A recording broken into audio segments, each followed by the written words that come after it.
विद्यार्थियों, बाल गोविंद भगत नामक पाठ के तीसरे भाग में आपका पुनः हार्दिक अभिनंदन है।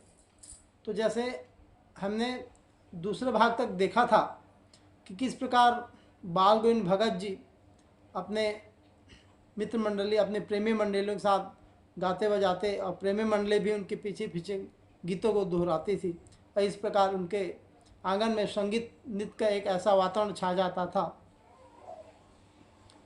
अब हम इस आगे देखते हैं कि बाल गोविंद भगत जो है वो बेटे के मरने के बाद भी वो नृत्य गान करते हैं। किस प्रकार कि बाल गोविंद भगत की संगीत साधना का वास्तव में उत्कर्ष जो है, चरमोत्कर्ष तब देखा गया जब एक दिन उनका बेटा मर गया। उनका बेटा सुस्त और बोधा सा था। सुस्त मतलब थोड़ा सा कार्य कुशलता में कमी थी, इस कार्य को धीरे से करते थे और थोड़ा से बुद्धि में कम था। बोधा मतलब जो बुद्धि में कम हो, कम बुद्धि वाला हो। इसलिए बाल गोविंद भगत जी उनका विशेष ख्याल रखते थे और हमेशा उनका ध्यान रखते थे। क्या होता है कि विद्यार्थियों, एक दिन बाल गोविंद भगत का वह बेटा चल बसा, क्योंकि उसका एक बेटा था, एक उनकी बहू थी। मतलब बेटे बहू ही उनके परिवार के हिस्से थे। पत्नी तो पहले चल बसी थी, क्योंकि लेखक राम वृक्ष बेनीपुरी जब जानते हैं बाल गोविंद भगत को, तो उनके पत्नी का तो वर्णन, अर्थात पत्नी को देखे ही नहीं है और पुत्रवधू की बात करते हैं। तो जब देखते हैं कि एक दिन उनका बेटा मर जाता है,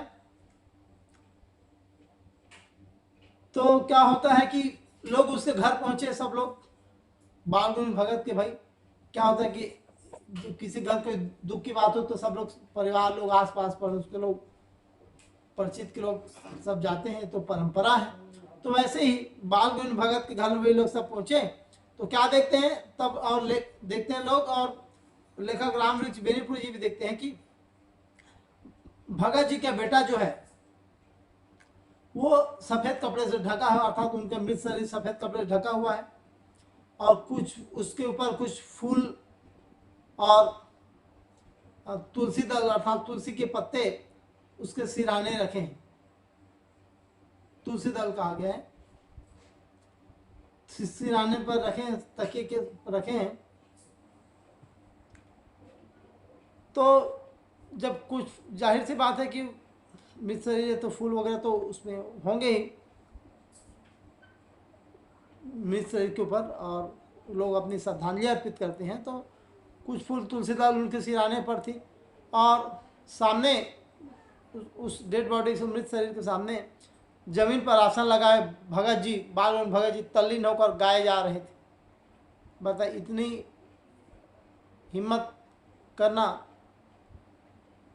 बहुत बड़ी बात है।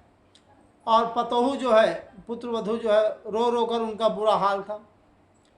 गांव की स्त्रियां उससे संभाल नहीं थी उनकी पुत्रवधू की, भाई मत रो, ढांढस बंधा रही थी, सहारा दे रही थी, सहानुभूति प्रकट कर रही थी कि हम आपके दुख में शामिल हैं, कि मत रो, क्या करोगे, जो होना था हो गया।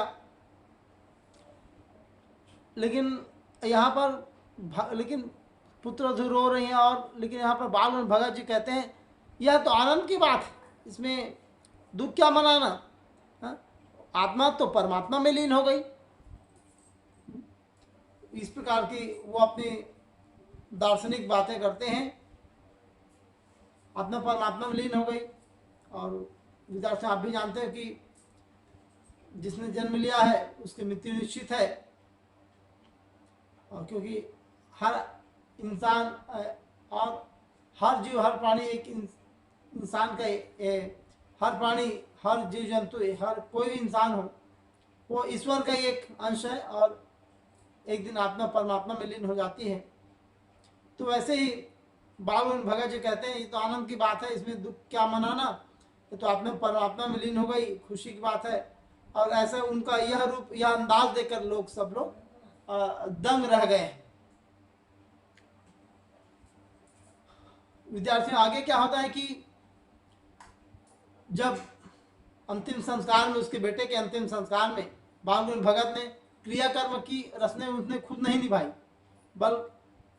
बल्कि मतलब अंतिम संस्कार हुआ, लेकिन जो रस्म होता है अग्निदाह का, मुखाग्नि जिसे कहते हैं, वो पतोहू ने दी, अर्थात उनके पुत्र वधू ने ही उनके पुत्र को मुखाग्नि दी, अंतिम संस्कार का कार्य किए।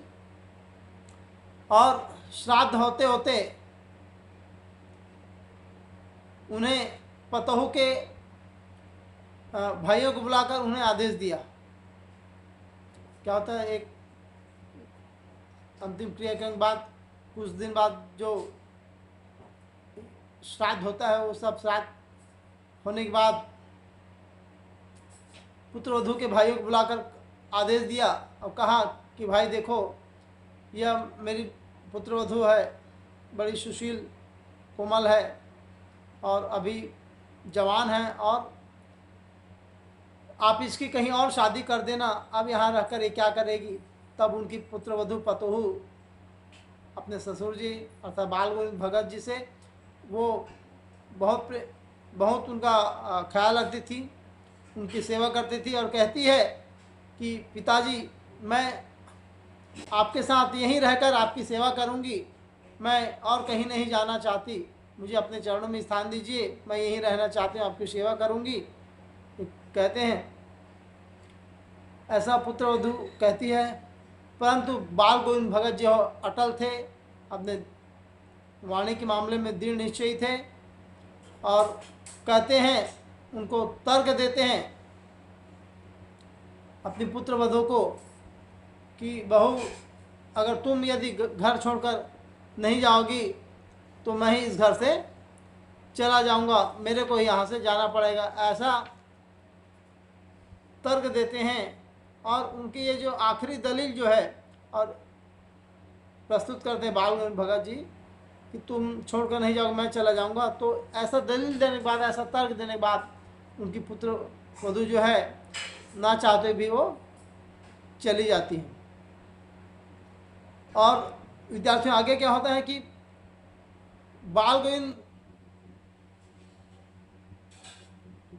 भगत की भी मृत्यु होती है, लेकिन किस प्रकार, ये इस पाठ के अंत में हम देखते हैं, अंतिम में, तो उनके जीवन का अंतिम समय भी किस प्रकार हुआ, तो देखते हैं कि जब वो पुत्रवधू को भी विदा कर दिए, उनके भाई आकर ले गए, और तब बाल गोविंद भगत की जो मृत्यु है वो भी उनकी संगीत साधना करते, माने गीत संगीत में ऐसे रम गए थे, कबीर की भक्ति में और कबीर संप्रदाय की अपने भक्ति में, अपने उस विचारधारा में कि, और ऐसा गीत संगीत का कार्यक्रम प्रस्तुत करते थे कि उनकी मृत्यु भी संगीत साधते ही, संगीत की साधना करते हुए, वे क्या होता था कि हर वर्ष गंगा स्नान करने जाया करते थे, ये उनका नियम था, उनके परंपरा चले आ रही थी। और वह गंगा जो है उनके घर से 30 कोस पर स्थित था, वे पैदल ही जाते, खंजड़ी बजाते, गाते गाते जाते और वैसे वापस आते। लेकिन उनका एक नियम था कि वो घर से ही खाकर निकलते थे, घर से खाना खाकर निकलते थे, और 4-5 दिन की लंबी यात्रा होती थी और वापस घर में आकर खाते थे, और रास्ते में 3-4 दिन जो बीच में पानी बस पीते थे। वो इस प्रकार की उनकी दिनचर्या थी, और इस प्रकार की 4-5 दिन की यात्रा वो करके आते थे हर रोज गंगा स्नान करके। इस बार भी जब इस कथा में, इस रेखा चित्र में वापस जब लौटे गंगा स्नान करके, तो तबीयत कुछ सुस्त हो गई, परंतु उन्होंने अपनी नित्य की जो आदत, जो दैनिक कर्म की, या जो आदत है दैनिक क्रिया की, उसको नहीं छोड़ी, बल्कि सुबह उसको बिल्कुल नहीं छोड़ी। तबीयत ठीक न होने, स्वास्थ्य ठीक न होने पर भी सुबह जल्दी उठ करके स्नान ध्यान खेती बाड़ी करने लगे हैं। और उन्होंने, कुछ लोगों ने कहा कि भाई आप आराम करिए, लेकिन वो हंस करके टाल दिया, यार कुछ नहीं होता, जाना है, ज़िंदगी में क्या रखा है, कार्य तो करना ही नहीं, इस प्रकार से कहे। और उस दिन क्या हो कि संध्या को भी, शाम को भी उन्होंने खूब गीत गाए, लेकिन ऐसा लगता था कि अब आवाज़ में वो दम नहीं है, ऐसा लगता था कि जैसे कोई वो धागा टूट गया हो, और वो धागा टूट गया हो, मोती बिखर गए, इस प्रकार से उनकी आवाज़ में अब दम नहीं लगता। और जब सवेरा हुआ, भोर हुआ, तो लोग देखते हैं कि बाल गोविंद भगत जो है अब नहीं रहे, वहाँ पर सिर्फ उनका अस्थि पंजर पड़ा हुआ है, उनका मृत शरीर पड़ा हुआ है। इस प्रकार इस कथा का, इस रेखा चित्र का विद्यार्थियों अंत होता है। और बाल गोविंद भगत जो है अंत में, जीवन के अंत में संगीत साधना करते हुए अपने परलोक सिधार चले जाते हैं, उनका स्वर्गवास हो जाता है, इस दुनिया छोड़कर चले जाते हैं, और उनका शरीर पंच तत्व में विलीन हो जाता है। और इन्हीं शब्दों के साथ मैं अपनी वाणी को विराम दे रहा हूँ। इस पाठ के चौथे भाग में आपसे मैं कठिन शब्दों के अर्थ पुनः आपसे मिलूंगा। तब तक धन्यवाद। जय हिंद, जय भारत, जय छत्तीसगढ़।